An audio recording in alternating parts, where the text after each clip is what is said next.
Yeah. I posted, we have our lovely Henry. He's gonna take the pictures of the event. That's Henry. Henry. Henry, not Harry. Like Henry, not Harry, like not Harry Potter. Yeah. Yes. And we have David, our video team.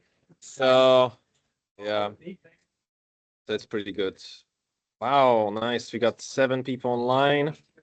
So it's being recorded, guys. So you can always see it in the later time. We're gonna still wait 10 minutes more. Should be okay. Oh, You also change your desktop for this. yes. Not even for this. Like this is like my whole personal brand. So it's always like that. Like my whole web. Did you see my website? That was right. Exactly. This is always how it has to be. I think this is good. We'll see. Oops. So, Sitting in front. yes, please, man. I'm just nervous. Okay, fine. Okay, I got 7 people. Nice. Still gonna wait a little bit.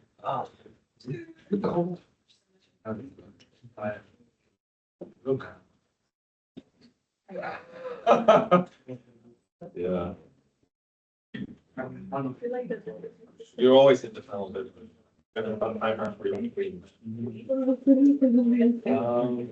like how everybody just squeezed in the last row.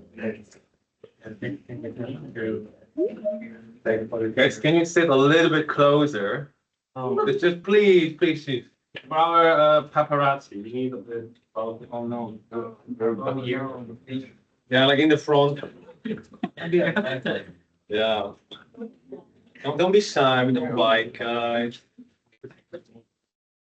Yeah, we remove the fraud. I know.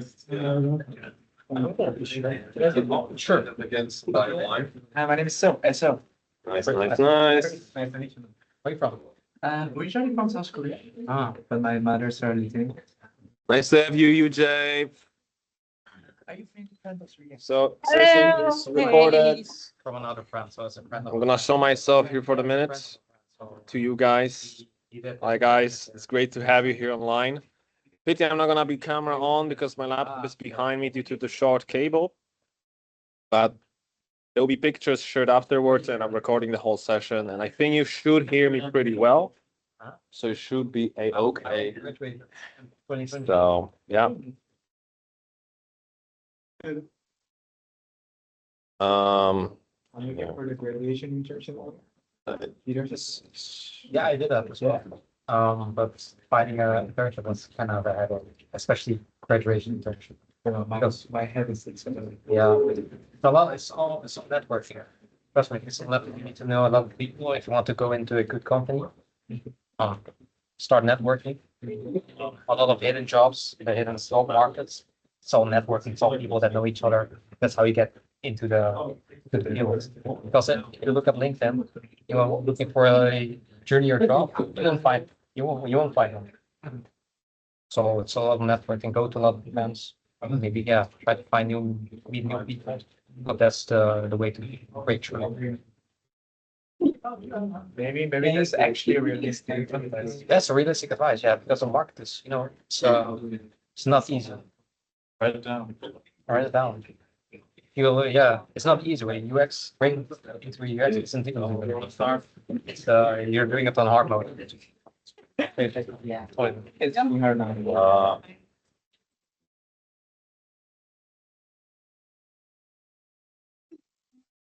So, Applause. no, it's okay. Don't get shy. Don't get shy. No. Yeah, it's fine. So, welcome guys to the session. We're still waiting for some people, but I thought we're gonna introduce ourselves a little bit. So maybe let's start with like our special guest here. I'm so honored to be here. I see that many people are graduating today, so I feel like the vibe is super vibrant here. My name is Jolly. I will be here co-hosting with Andreas, our wonderful host for the series, in 2 weeks on the 16th, with a focus on MCP. Who am I? I am a creative technologist. I worked with big companies, small companies with a focus on AI. Last year, I was mainly focusing on e-commerce together with Decathlon, and now I'm working with more smaller, more vibrant AI startups. So my daily job is just designing, but also coding and doing a lot of experiments, which you can find on my Instagram or LinkedIn, self-promotion time. But I will definitely talk more about it in 2 weeks. We actually, oh, by the way, I'm also part of the Friends of Figma Amsterdam organizer, so hopefully I will see some of you in our future events. And talking about events, me and Andrews actually met at an event and Uber. at Uber Designer Day, something Yes. like that. And we had a chat and we were both super, super excited about these new tools coming out for designers. And yeah, so basically we came together and we prepared a lot of things to show you. I can't wait. But I can't wait for 2 weeks. That's okay. Yes, and if you guys love it so much, we have a couple more ideas that we can still prepare through November. So this is just the beginning because the topic is so big. And yeah, it's so lovely to have you here. And of course, I'm gonna say a bit about myself now, and yeah, it's so awesome to have Johnny here. So I'm an art director at New Designers, a startup coach. And I also graduated from this university a year ago, and now I work here at New Designers, leading the agency, exploring new tools. I'm gonna actually talk again about myself in the introduction part of the presentation, but it's so lovely to have you here. Yeah, I just love community building and sharing information, and I think it's just fantastic. So yeah. So, I mean, we can probably start, I think, without further ado. We are pretty much on time. So, yeah. So then I will see myself out. Sorry, Yes, guys. so that was Jolie. I'm gonna say bye-bye Yes, and for back now, again. but I hope we will But see you guys in 2 she'll be weeks. back. So, yes.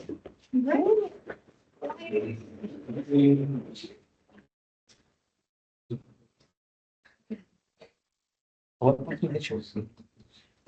What company did you? I think it was she has the partner of the film. All right, guys. So let's get to the exciting part. So, yeah, big question, how to become next gen designer? And first, I would like to thank, big thanks to Bram, that I also met in Belgium in another event. He really inspired me to do this talk and shared a lot of insights. Without him, I think it wouldn't be possible.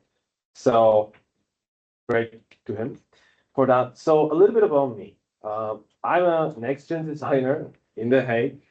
And yeah, I've been working with early stage startups to unlock clarity, to help them grow for some time now, especially since I started my journey with startups. And yeah, I built incubator and then I lead now design agency, and I really love creating the space for bold ideas with purpose. So that's what we do here on New Designers. That's what I do every time. And my journey is a bit short still. But many of you, probably your journey is shorter. I still stretched it out a bit.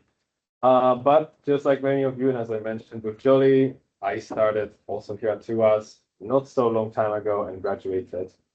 Did some internship at EPAM, which really unlocked my viewpoint of how important communities are and really the design industry we have in the Netherlands, which is quite phenomenal for the scale of the Europe itself.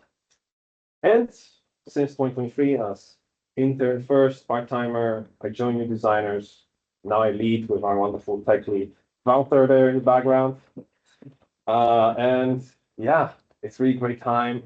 I also coach startups on the side as well next to New Designers. And I'm also freelance visual designer. It's quite a lot, quite trifecta, but it also a little bit hints of what is going to be expected of you guys in the near future as designers. So that's kind of my arc, visual design startups, AI. These are my specialties, my sauce. And now, so we're gonna start talking a little bit, what is the next gen experts? What are they? What is next gen? And then we're gonna move what toolkits do they use? How do they use them? And also, what design process do they go through now? And how then later we can work in a teams with this new way of working. So starting with the next generation experts, what are the skills that they need? Well, this is the beautiful skill list that the World Economic Forum Future of Jobs posted. And that's from the report from 2020, COVID times, lovely. And there's one, let's say, pattern that we can notice. Let's zoom in a little bit. It's more hard skills oriented. Of course, it's quite a lot about soft skills, but you can't help but notice that technology use, monitoring, technology design, programming is quite prevalent, which of course it is, because those are important things. At that time, we don't have AI. Now, switch to the predictions from 2025 to 2030, and it's a little bit reversed. First, the top is AI, big data, networks, cybersecurity. And of course, hard skills don't go away, but more on the top of the list is soft skills first job market, because it is more easier now to create tech startups and websites with AI, so that it's more required from you having soft skills. Hi, Mila.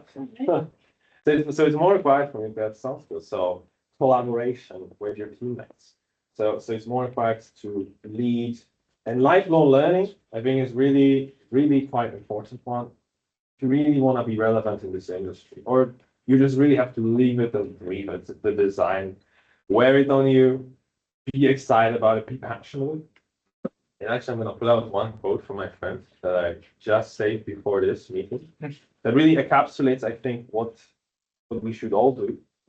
And Julie, so there it is. We should teach people how to debug ideas, not recite them. I'm going to repeat it. We should teach people to debug ideas, not recite them. And what does it mean? It means the most important skills now will be truly understanding what is the problem space. It always was, but now more than ever, you have to get these skills right, and not your Figma skills and not your coding skills. And yes, you do have to have them, but it's quite important to be around these and develop them. I'm going to go a little bit into how and where is the best way to do so. So it is evolving skill set. You have to have adaptable skills. So the tools that are relevant today is not going to be tomorrow. That's quite known. Of course, you have to be T-shaped designer, so nerd hard in one field, and then we grow the others. Though I would actually argue with this point that nowadays you should be more pie-shaped. If anybody knows that pie from math, it's basically T with two legs, and your two legs are your two core skills. So everybody has to think a little bit, what are their two core skills, and then you broaden in the others. And this is literally a little bit what happens in our agency. We have so many talented people that have one core skill, but they really know how to do sales, marketing, client acquisition, and many others, a little bit there. But that's kind of how it has to be done, because the speed and change is so there. And you have to continuously learn. Like, learning is just it. Be curious. And the line between designers and developers is really blurring. And that's quite that's also the experience I even got this week while vibe coding the website for the client, because it was just so much going on. We didn't have developers on the site. And yeah, we did it in 2 hours, 1 hour, and client loved it. And it worked like a charm. But that's still something that not many people know how to do. Still not many people are aware. And even as students, maybe we are punished sometimes on courses, which is quite weird. But that's something that is increasingly important. And of course, empathy and curiosity about your users, about your clients, is the fourth keystone. So AI as copilot, not replacement. So no, it's not going to replace us. And yes, we all know the quote, you will be replaced by a designer that uses AI, not AI itself. And yeah, the shift enables us to spend more time on strategic thinking, creativity, problem solving, as mentioned before. And already 80% of developers, according to GitHub, use some kind of coding assistant, which is already quite high, but generally across companies, it's still about 20%. It's literacy in it. So job roles are shifting. There's new hybrid positions. There's AI interaction designers emerging, AI architects. You're gonna hear a lot of new names, UX engineers, a lot, and that's okay. We are kind of used to that. We are product designers, UX designers, UI designers, just so forth and so on. So that's happening, and also Jacob Nielsen from the group, the UX group, is predicting that the UX designers will grow from 1 million worldwide to 100 million. I think it's quite a stretch and a lot, but it's quite possible because it's still going to be important. But I know from what I hear, of course, it's going to be quite a dip before that, but it will grow because there's going to be just more and more tech, different problems, especially the system thinkers are going to be important because you're going to be designing for more advanced problems than just websites and apps. And they will be a bit different. So what's the tomorrow's toolkit then? Okay, if we already understand that this is a shift, that skills a bit different. Well, there are new tools and technologies. So there's more low code, there's more no code. And of course, there's less Figma now, or Figma is trying to catch up to this with Figma Make, Figma Sites, because it sees its dominance is falling a little bit with Framer, with Cursor. We all vibe code. We all prefer these tools because they get the product delivered, clients are happy, things just go. Spoiler, new tools are every week, and it's pretty crazy. So it's important to continuously learn. So Framer, we know Framer, really great known for tool to use. We use at our agency quite heavily because it just works, and it again works the best for smaller projects like this. It's to get done, and clients want this the project done as soon as possible. So that we know, there's not much we talk about it. Claude or ChatGPT is a must to use it for quickly answering questions, brainstorming ideas, and it just helps you accelerate thinking, or just lifts up the mental burden after a long day of work when you're like, oh, I have to respond to the client and I just can't think because I was grinding the website. So it's really great to use them, build your workflows as well around it. And Cursor itself, that we're gonna tap quite a bit next week and also later with Jolie, our guest. How to use it as a designers, because it is a bit more tech heavy than Lovable, which I'm gonna talk in a minute. But I think it's really crucial to learn it on the baseline, and trust me, it's not that hard. It was harder at the beginning of the year. It's easier now with such a fantastic new models and also improved UI on their side, that making an app, a website prototype and showing to your clients, showing to your teammates, classmates, teacher is so much easier and allows you to really explore new flows. So really good stuff. And MCP, yeah, that's it. That brings us a little bit to MCP. What is MCP? Like Jolie mentioned in the beginning, what is MCP? Well, it's basically API, but for AI agents. And that is really fundamental shift. It's a new thing. Oh, we got somebody in the waiting room. Let me admit them.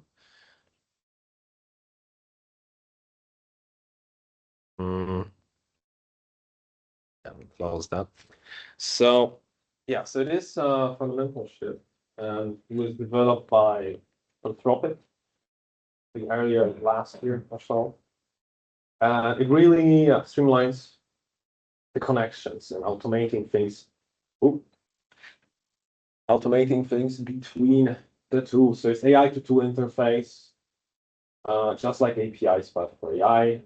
From passive to active. So now tools like Figma, Cursor, Google can talk to each other and really empower how it works. And it's no more in silos. And yeah, it's clearly managed, it's dynamic UX, it's again new possibilities and workflows you can develop. That's what we want to show you in the following workshops as well. So this is an example the example from Crucial to Figma. And that's even as I'm right now showing this, this is old because again, there's something new. Figma announced this week that they actually officially support Cursor and you don't need to even have a plugin anymore. And that's again showing what I'm talking about. Every week there's new stuff. And now this is easier than it was 3 weeks ago when I was making this presentation. And probably a month from now, it's going to be even easier. So once again, learning is important. But what it basically allows you to do, which the Figma integration doesn't, is that you can talk to Cursor and then your product, your design is going to be built by AI in Figma. But it really works better, especially when your designs that you made, you can immediately get to code pixel perfect with MCPs through Cursor from Figma, which we're going to show in 2 weeks. So that's pretty nice. So let's brief, it's been a lot, and it will be all the time. So reading is quite important. And yeah, lovable. Lovable is also great, especially for startup founders, like some there in the audience. And as well, yeah, just making and testing your ideas a bit easier, a bit more streamlined, a little bit like Figma, maybe Canva. It's a bit stretched, but yeah. Now they also added the possibility to host with Supabase. So, which basically you can have a databases for your website. So no longer everything is in one now. So it's easier than ever again to build products, ship them. Magic Path, I can bet some money that nobody in this room or even online heard about it, but it's possible.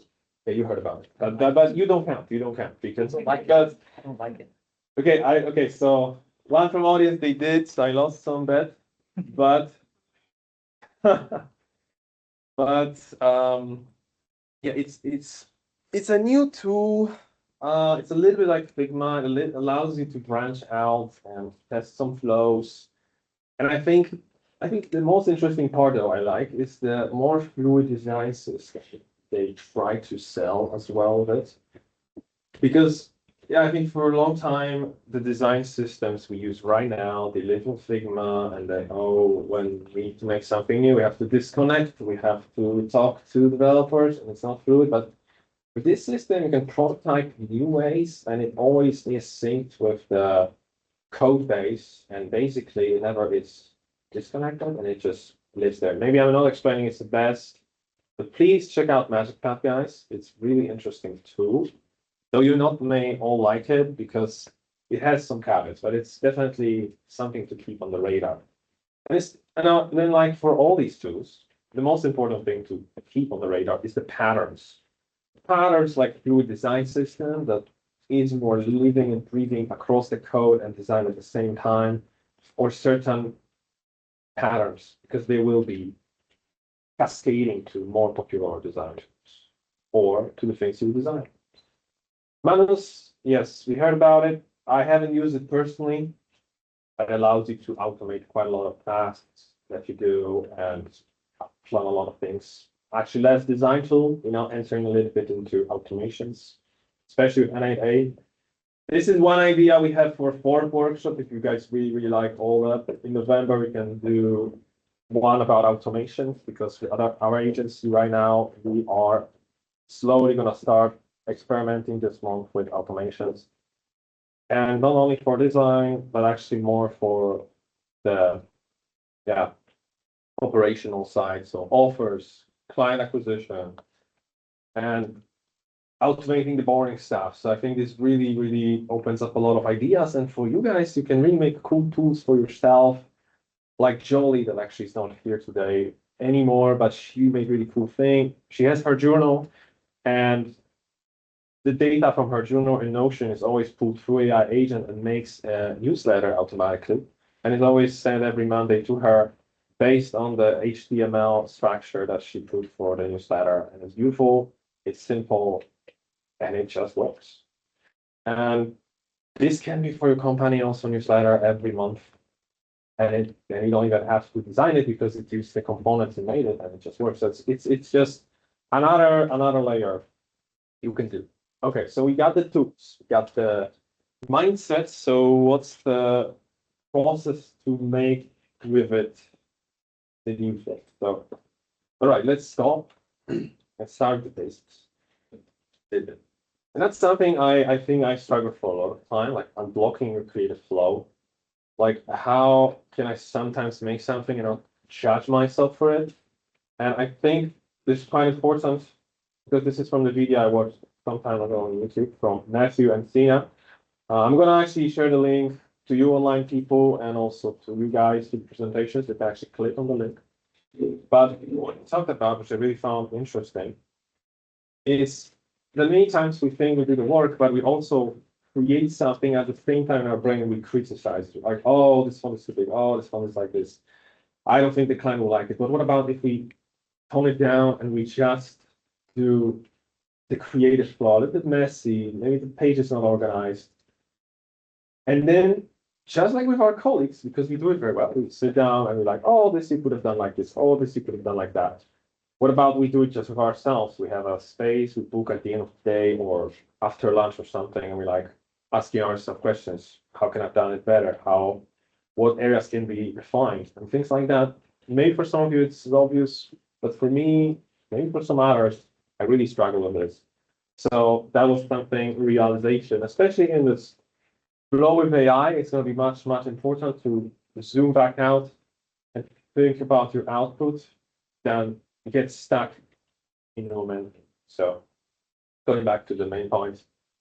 So yeah, the toolbox for next generation like expert is definitely rapidly evolving. And I think the main takeaway so far, we're not done yet, is teams must embrace the culture of experimentation. I'm gonna show it also on the example from the team at the Uber that I saw very a lot.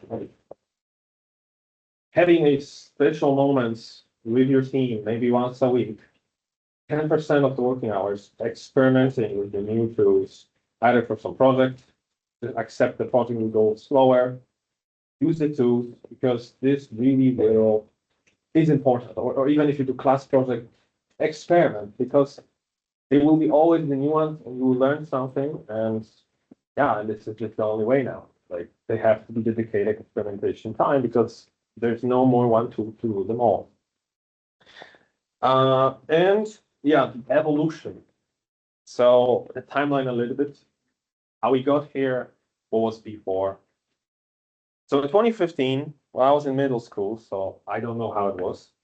But from the research I did, it was linear design era. And from what I heard from our more experienced peers, well, we did a lot of things in Photoshop, which is very brutal. But that was the case. It was very manual. I can't even imagine how horrible it might have been. So, well, that was the era. 2020, beginnings of my uni almost. Yeah, system-driven design era. So we entered into Figmas, Adobe XDs, RIP, Sketch, and yeah, it became to slowly make sense. And the horrible thing happened, COVID, and probably in my opinion, the best thing happened because COVID. We transitioned finally to digital work. Everybody woke up, yes, we can actually use digital tools because we have it. Zoom became popular and hence Figma skyrocketed, and we finally started collaborating and working hybrid. Life became great. And right now, this is where we are. We learn all these things. AI is here. We kind of understand it, we use it, chat with it. But yeah, for now, it allows us to make faster iterations, just allow to build things faster.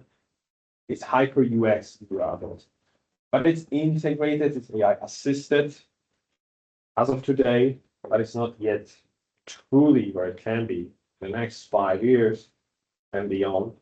The intelligent, personalized future. So that is going to be something that we still can't fully imagine, but it's going to involve more AI as teammate. It's still kind of, yeah, hot topic, if you can call it like that or not. But it's going to be more there along with you in every step, more live, more responsive without you even asking.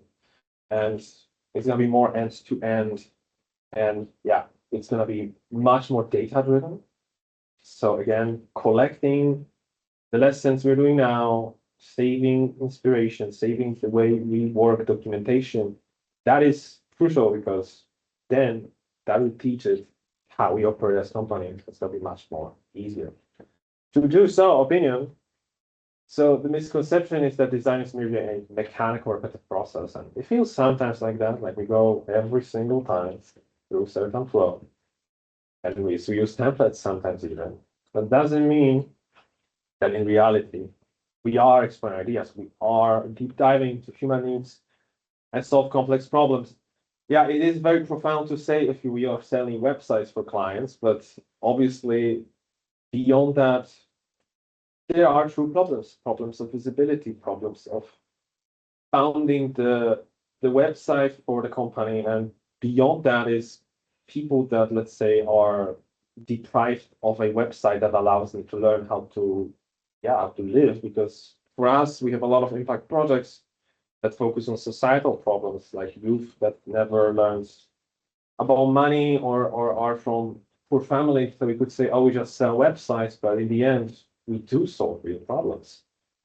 So obviously, we're not making another, I don't know, rocket or robot, but I hope some of you, hope myself too, at someday we can do that. So that's why we are irreplaceable in a way, because it's always human to human, and it is savage. So the team implications.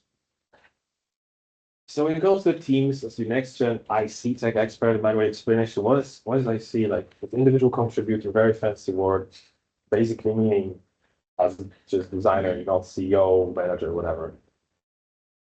You will organize around products goals rather than departments. So it's gonna be more leaner.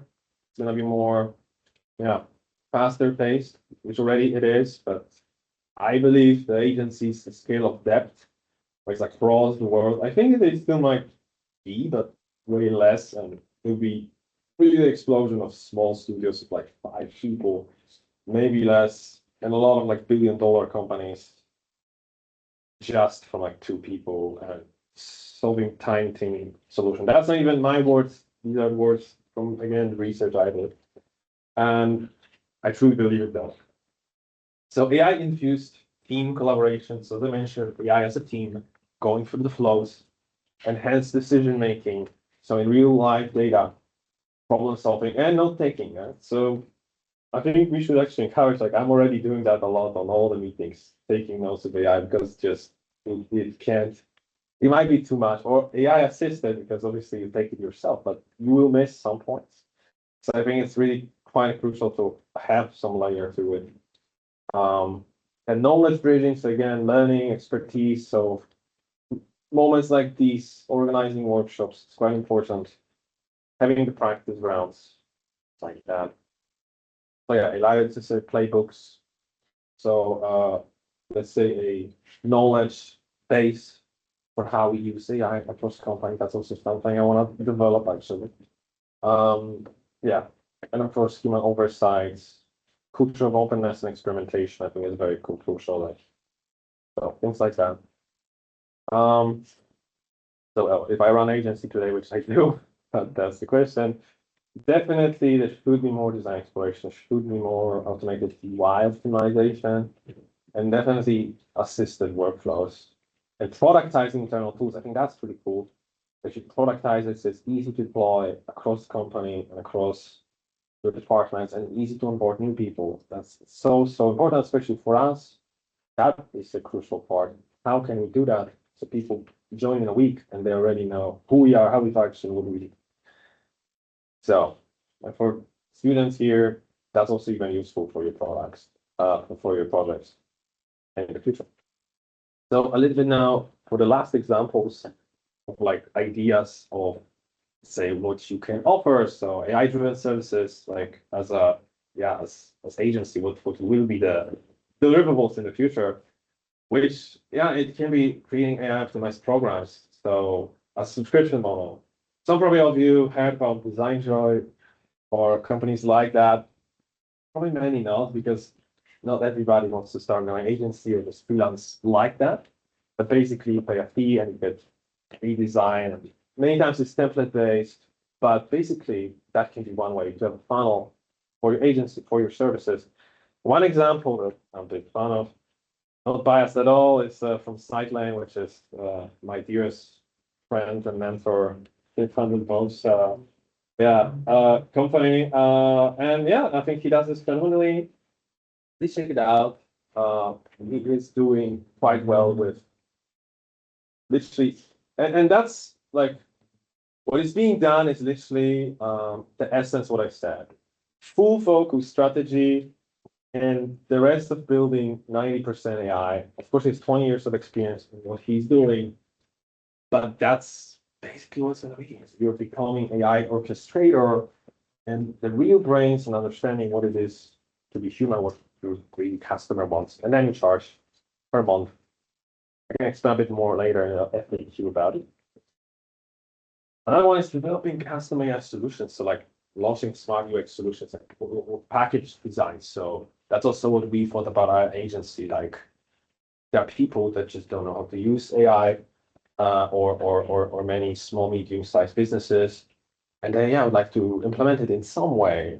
Even silly ChatGPT is gonna be a hot topic for a lot of small businesses, or even small like flower shops. How can we optimize things like that? So you could sell these packages. An example, LCA. Well, they don't maybe do small, medium-sized businesses, but they do for startups. But the point is, they fully just embrace the AI.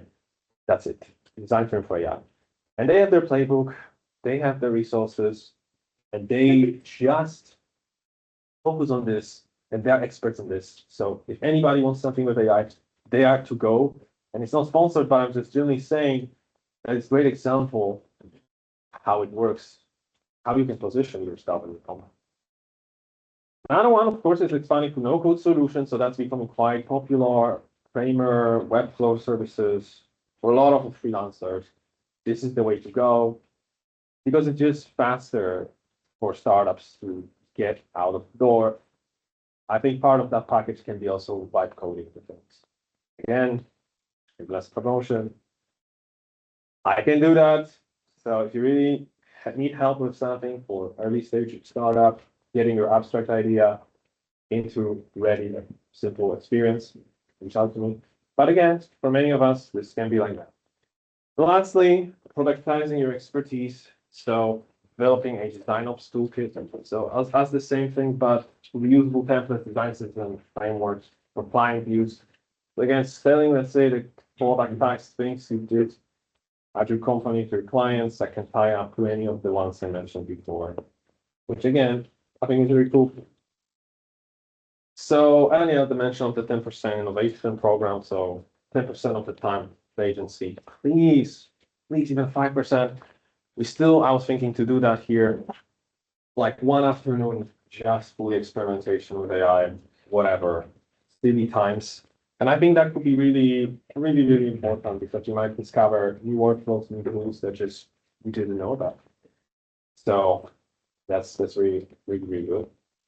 And yeah, that was an example from Uber, probably videos not that, but what they just know And makes it easy for the team to retrieve sometimes they information. optimize things that Needed, share proactively. like they work create like analysis of a lot of interviews share from listen to. users, but sometimes just simple ChatGPT, So moving forward. custom John, writing PR. former employee. But again, it's cool because you experiment, you We could add. push some boundaries that otherwise you wouldn't. So let's say your workers feel burn out because they experiment with it after hours, which we still all do because we're passionate about it, but it's easier to let them play a little bit. Let some room for the playing, for innovation is quite important.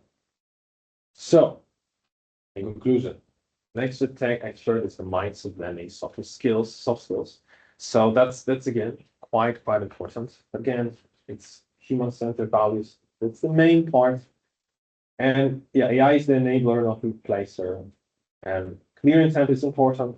So introducing it the right moments to people, to students, and the critical field thinking, and as I mentioned before with the quote, it's quite important to not forget human factor in our strategic thinking. So the quote I can leave you with Simon Sinek, which I also like a lot. Why remains as important as the how. So always start with why, and that's my 2 cents. Thank you so much, guys.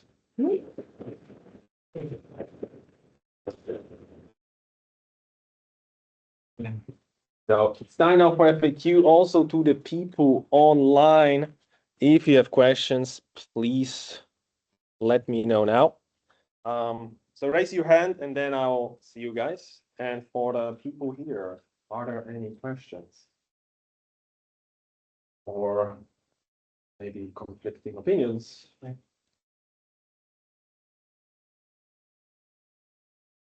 Yes.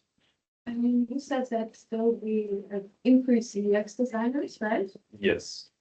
How can you explain that now the first years they only have 3 classes, whereas we had 5 or 6 classes?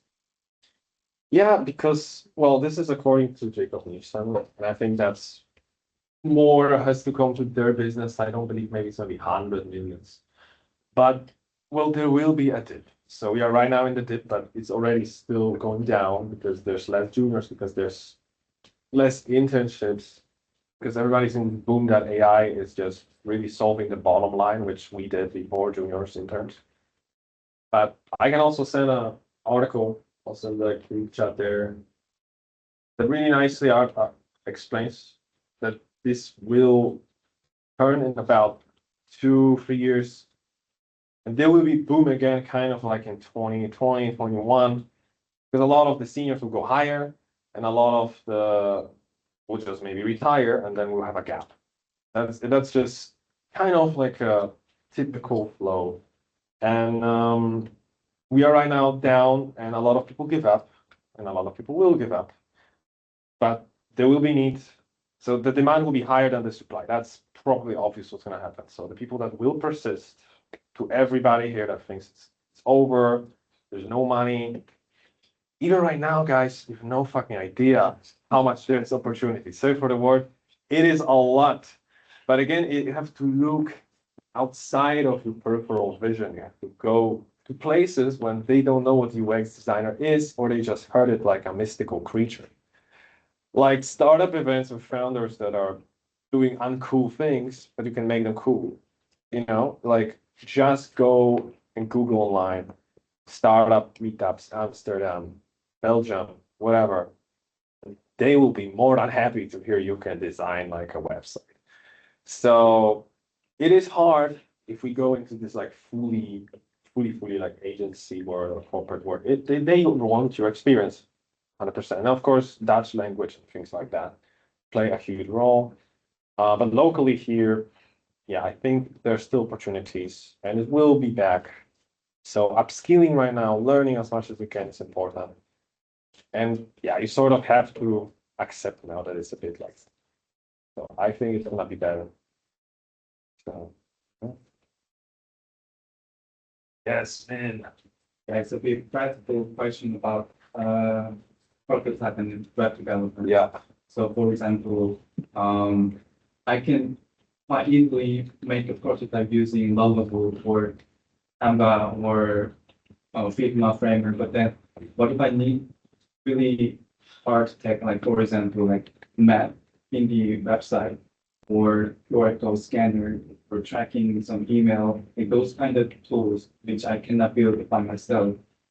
Do you think I should work on this just using the AI tool, or is it sufficient to do that? Or you think I need to just work with web developer, like expert in this case? Oh, that's a good question, man. I think for many of the things that you mentioned, like email tracking, map embedding, these things already exist. Yeah. They are maybe more hidden, but you can just put them on the website. It doesn't mean you build the map from scratch. There are APIs from Google Maps for email tracking. Maybe with the QR scanner, that's might be more tricky, but I think there could be still some proprietary technology you can put. But again, then it gets more tricky. It's not like you press a button. Like obviously, disclaimer: you don't press a button. Oh my God! Like I built it. It will be still painful days, moments. It's not gonna work. Probably it's good to consult it with your friends that know how to code or some experts sometimes.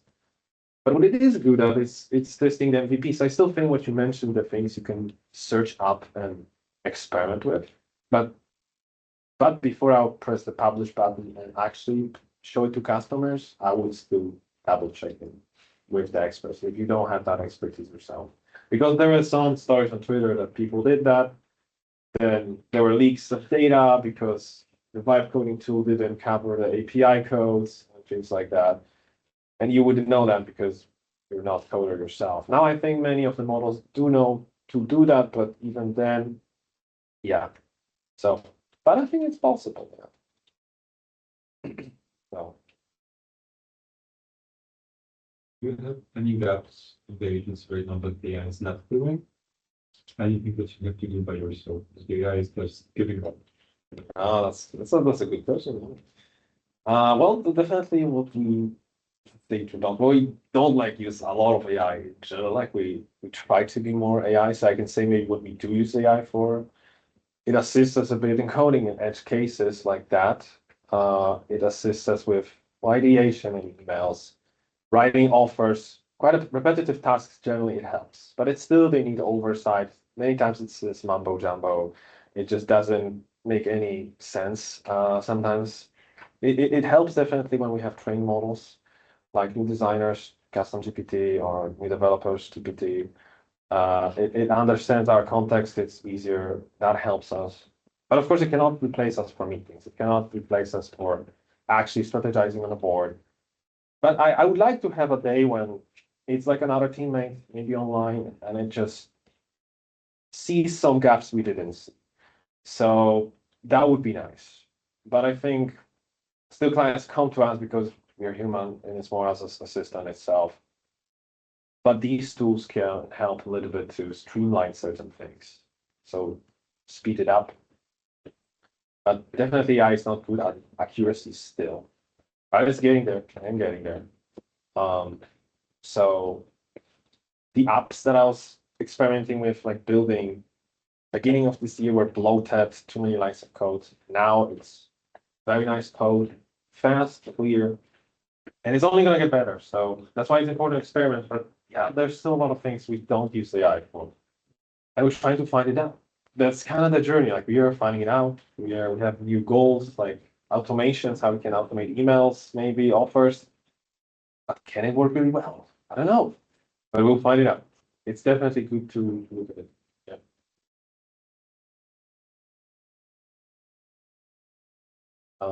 I yes, Mila. You mentioned something pretty cool to experiment with your team Yes. and let's say dedicate that percent. How do you imagine that? Would you come up with the imaginary task and then let's try to solve it together? Yeah. You So have ideas. yeah. So again, from what I've seen, from what I've heard, like the Uber team, for example, they do like Hack Fridays or something. Like they just, and it might be there might be overall theme. There might be just you do whatever you think is cool.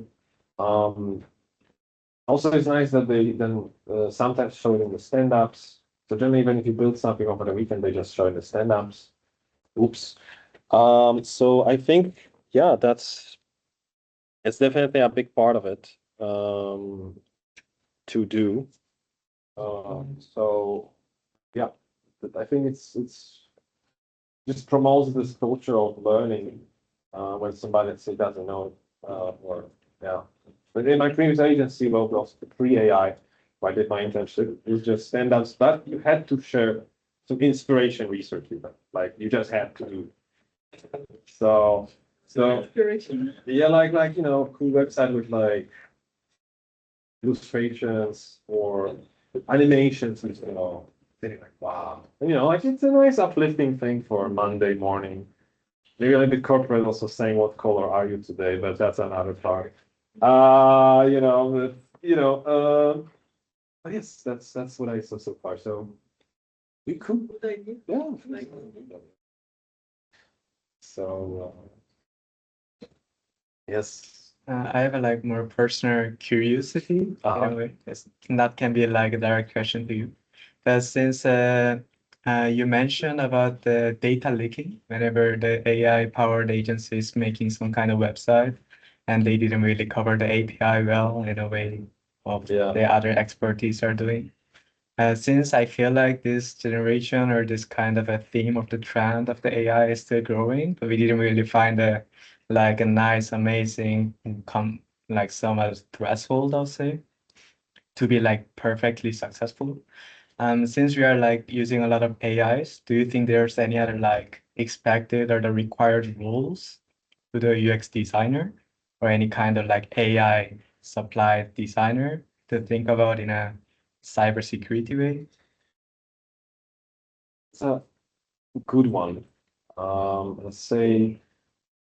So, well, yeah, speaking of the cybersecurity or like the systems thinking, well, that is definitely a realm that is still, I'll say, there, quite specialized. So I do have my dear mentor in Amsterdam, and he is working with,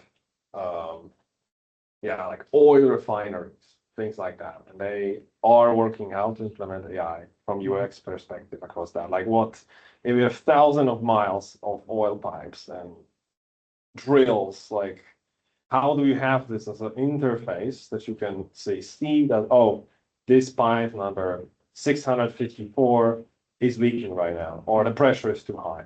And usually it's like, from what I've seen, wall like this of screens looking like 2005 with billions of data, right? Like, so I think with AI, it can be suggestive, only show you what it needs at specific time, moment, and yeah, it is still, I would say, very futuristic approach. It's still being built, this framework being built. I've seen them, I've read them.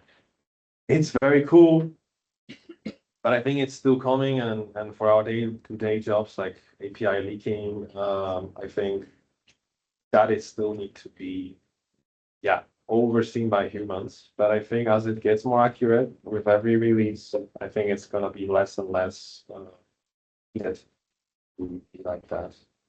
But still, so that's what I can say so far about it.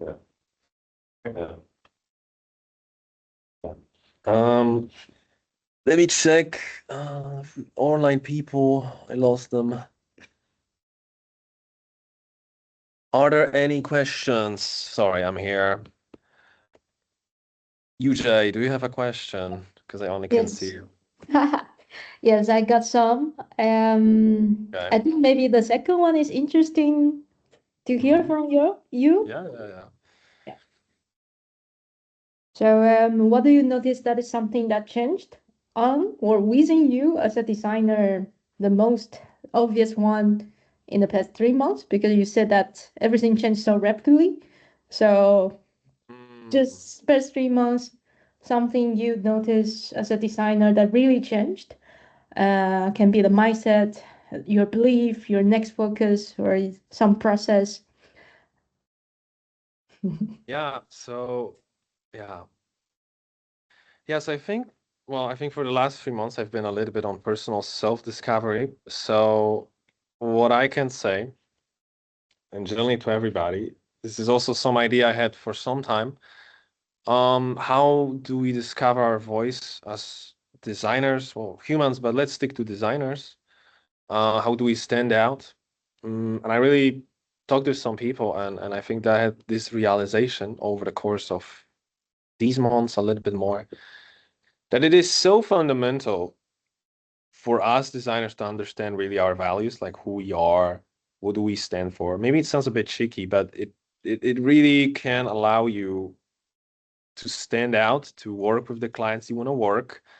So at least from the sessions I had, and again, now I'm talking a lot about human factor. I talked a lot about AI, but I think nowadays, even more so than before, is important to really understand, like, what is your personal brand? What what's your style of voice? Like, how do you carry yourself in the meetings, in the online world, on your portfolio, right? Like our first part, the portfolio, right? Like how do you are you perceived? So a little bit, I've done a lot of exercises, like mapping exercises. What are like your, let's say, words? So for me, it's freedom, creativity, curiosity, and these, let's say, things I already know. Then I can apply. Oh, this project can be that. Having a list of people you loved working with in the past, you would like to work in the future. Again, another benchmark you can look at whenever you have a new leads, whenever you have a new company. Um, and I think that a lot also applies to how we hire people, new designers. It's less for the skills, it's also how they fit the values of the company. And again, might be for some people obvious, but I think now it's more again applies to the soft skill side. The soft skills outside of the collaboration and critical thinking is also your self introspection. I think is quite important in positioning as designer. Yeah. So that's what I realized, I think, the most. Yeah. Yeah. Yeah. No, I think it's beautiful. And I also noticed that it's something like because I also feel the way that everyone can do something with AI as a designer is really, if you pick up this tool, you can create something, but why you are creating that? What is your purpose? What you want to achieve? So Yeah. recognize that. Yeah. Thanks. Yeah. Do you have other questions that you wanted to ask maybe, or? Yeah, I think one that you already shared a bit, but I'm also building the AI capability in our team. So it would be nice if you also share some of your experience and maybe suggestions in how you experienced when you build up these AI competency in your company or in your team, that everyone may at a different level of maturity for AI skills. And Yeah. also they are having different roles, right? So we are the designer here, but someone can be PM, someone can be like engineers. So although we are all learning AI, we are learning for different purpose to complete our job. But then we are learning as a team. So that would be interesting to hear some experience sharing. Yeah, I think that's also a good one. I think that's something we are still trying to understand quite a lot. We're fresh on this journey as well. Well, we started with defining, let's say, onboardings for all of our students that I think went really successfully. Into our workflows. These are more common things for big companies. For us, it was a bit hectic because we have quite changing workforce every half a year. So that's quite a big churn. So that was very, very tricky to get right. I think we got it quite well. With AI, I think we want to do the same, like a knowledge bank. What are the best practices? So I try to learn as much as I can every day about it. And talk to experts and go to places. And I think what I can so far suggest from what I heard and know and plan to implement is, again, having the knowledge base specified for UX designer, for developer. Ideally, develop it with your colleagues from these fields. What do they see, let's say, juniors from their department need? And let's say then we have sort of this documentation that can be shared around, and for these cases use your GPT like this, for this department use it like that. So I think it's really, really something we would like to do. Yeah, that's so far I can see, I think. Yeah. Yeah, so that's usually, and yeah, now I indeed see the comments. Sorry guys, I know you posted the comments. Is Cursor only available for Mac? No, it's also on Windows.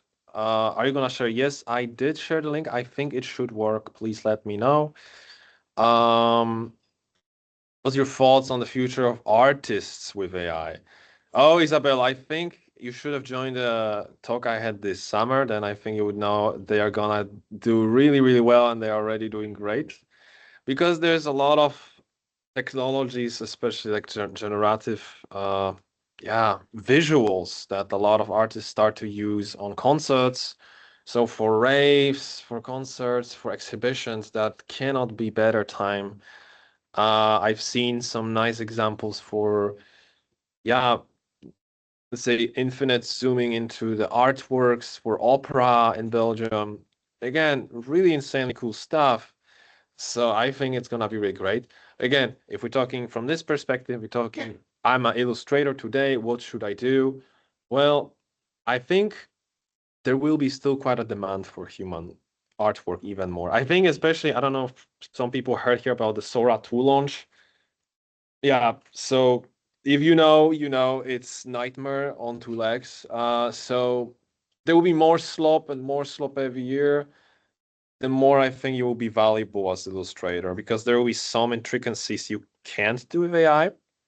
But that's something I can't really speak fully because I'm not sure if AI maybe will reach quite a high level of that in next year, in 2 years, that maybe it will be irrelevant. But I think it will be just a new trend then. Handmade by people like now is just handmade, maybe designed by people will be the new thing. So that I think it will be okay. I was just wondering, like, because I'm trying to expand my brand and get commissions, but I've had several people like ask me for commissions and then say that, oh, whatever I'm doing could be generated by AI and they could just have a printout in seconds. So why should they pay that, Oh, like, okay. my commission rate? So it's been really hard because I don't really have any connections, and it's a bit tough at the moment to see kind of a future in that.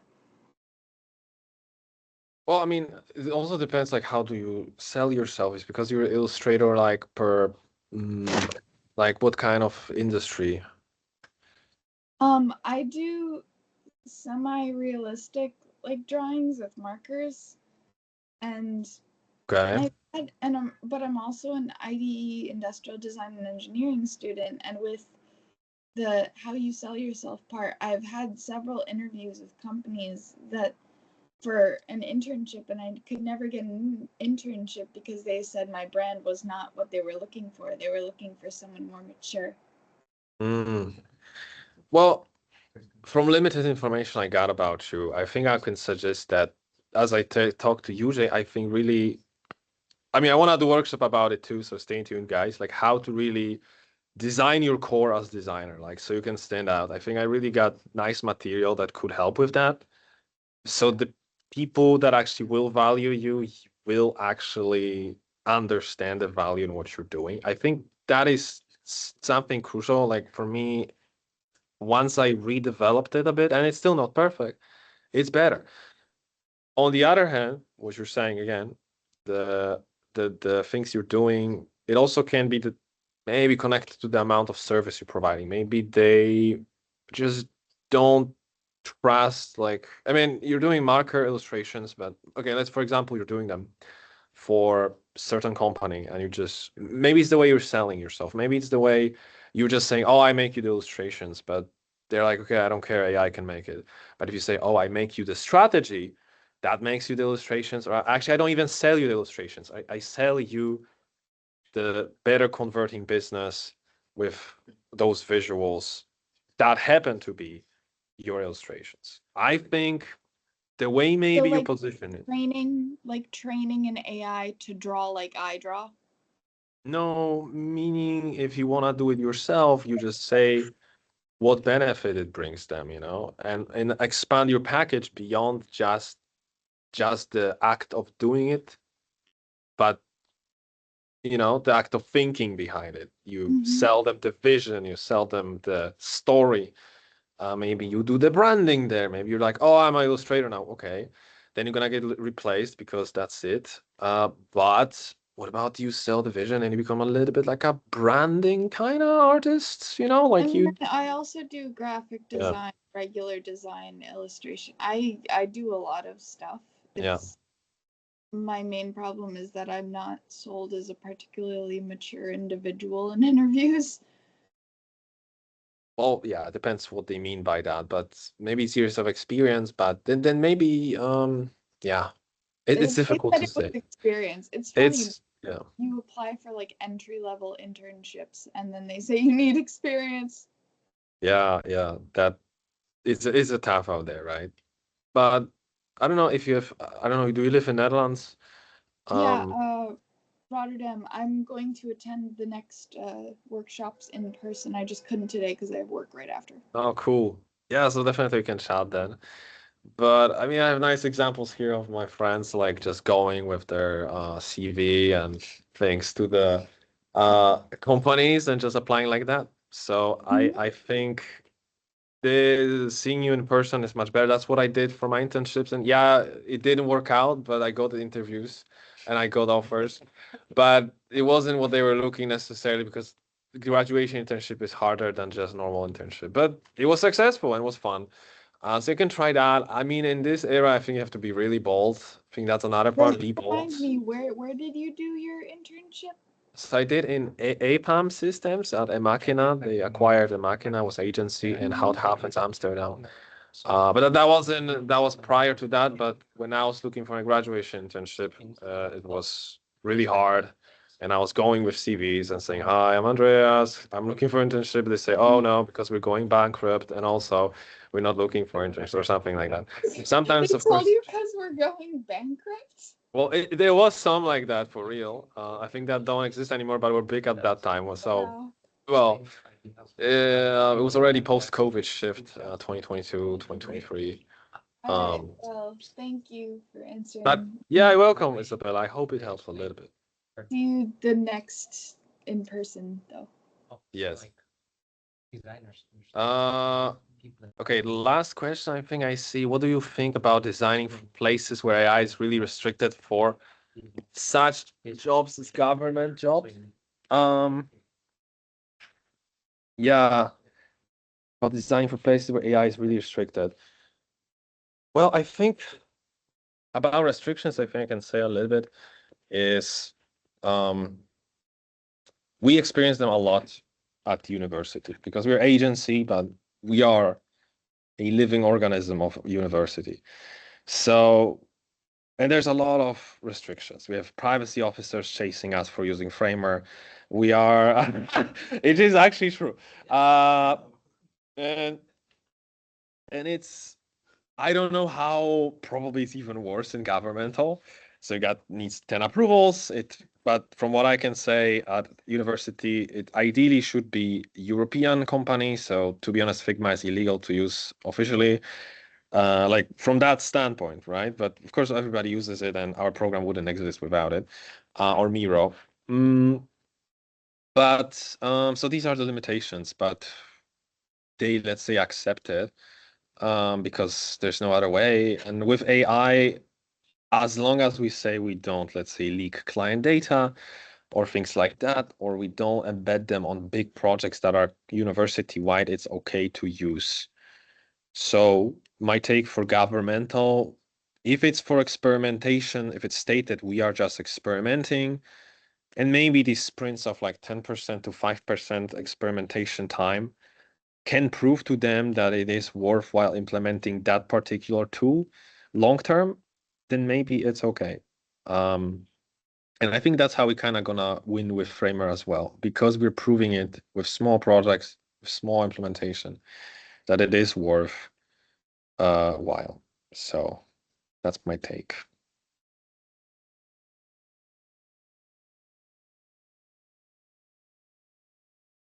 So yeah, lovely questions. Love the questions. Good questions, guys. Yeah, any other questions? Last minute questions, audience questions.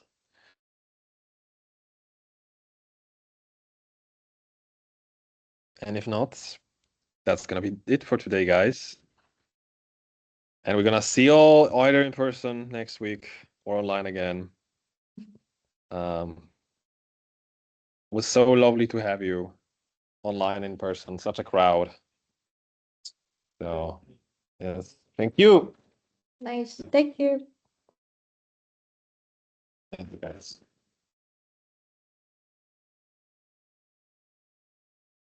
Yes. See you, UJ. See you. Bye. Bye. And they all left. Okay. Stop recording, stop transition. Yeah, I'm always scared to click it.